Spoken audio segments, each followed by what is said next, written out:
Wow, I literally haven't moved this thing since I filmed the Minecraft video. I think I am going to though, because I think that light in the background is too bright and I think it's going to mess with my face here. So yeah, see you in a bit.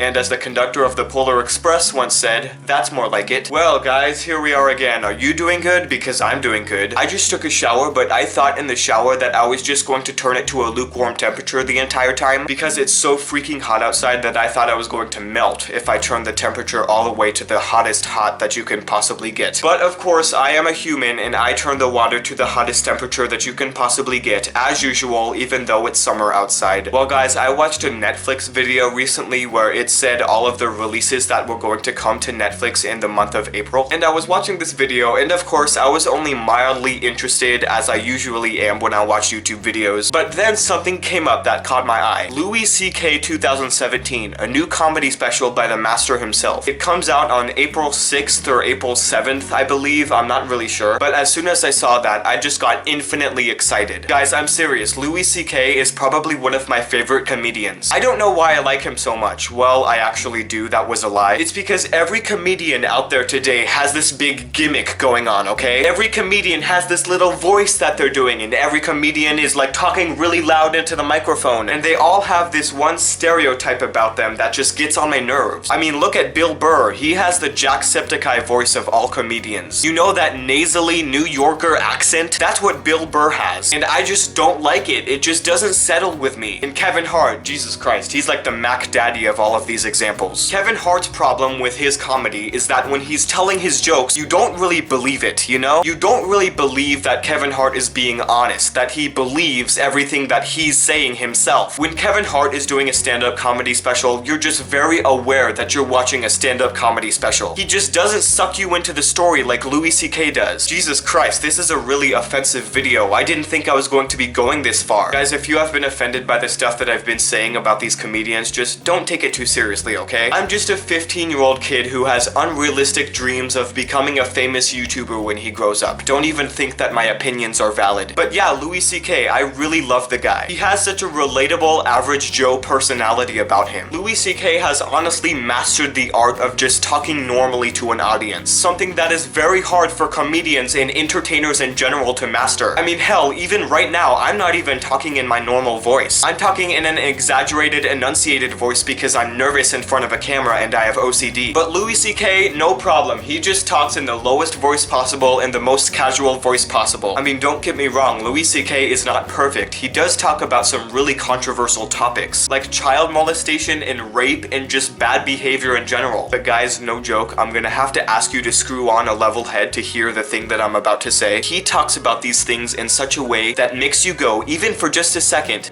huh, even if directly afterwards you like completely hate yourself for thinking that way. And it's just so amazing that his voice is just so trustworthy and he's so relatable that he can make an audience do that.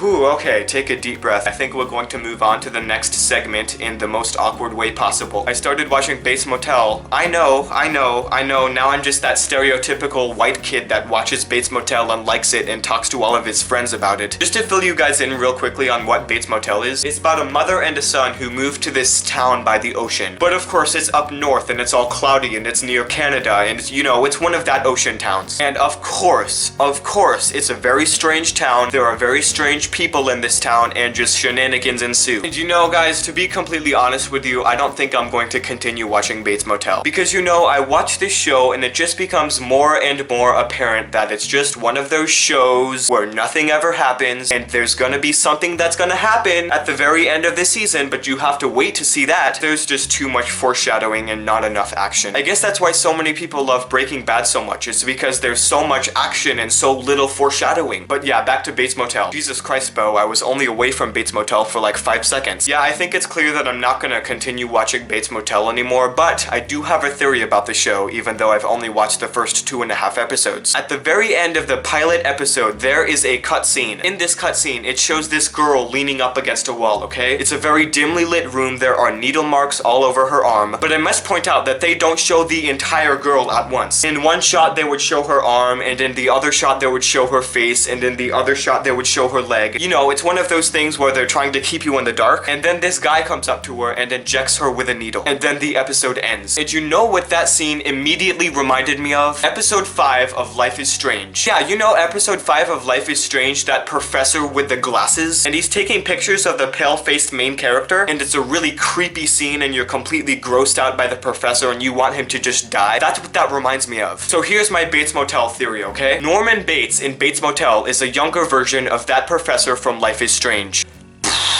Genius, I know, am I right? Now, I know some of you who are Bates Motel fanatics who have watched all 17,000 seasons. You're gonna type in the comments saying, no, Norman Bates is actually a zombie from the 5th dimension. He's actually just a million tarantulas stacked up in a human suit. You know, in real life, I said that about 10 times before I got it right. And I realized, as I was saying it, that I'm just in a room, and I'm in front of a camera, and behind that camera is a light, and outside of this door, my family is watching SpongeBob SquarePants, and I'm probably talking way too loud, and they can probably hear me more than they can hear the TV. And it's just a complete and utter disaster. Okay guys, I think I'm going to sign off once again. I kind of forgot. I hope that I told a cohesive story in this video. I'm starting to get lightheaded in this very dark and stuffy room. Maybe Norman Bates is going to walk through that door and stab me with a needle. That would be a positive plot twist, wouldn't it? This video would get millions of views. Okay guys, in all seriousness, I think it's time to end this video. I said way too much. My name is Boladi. Go and enjoy the rest of your life.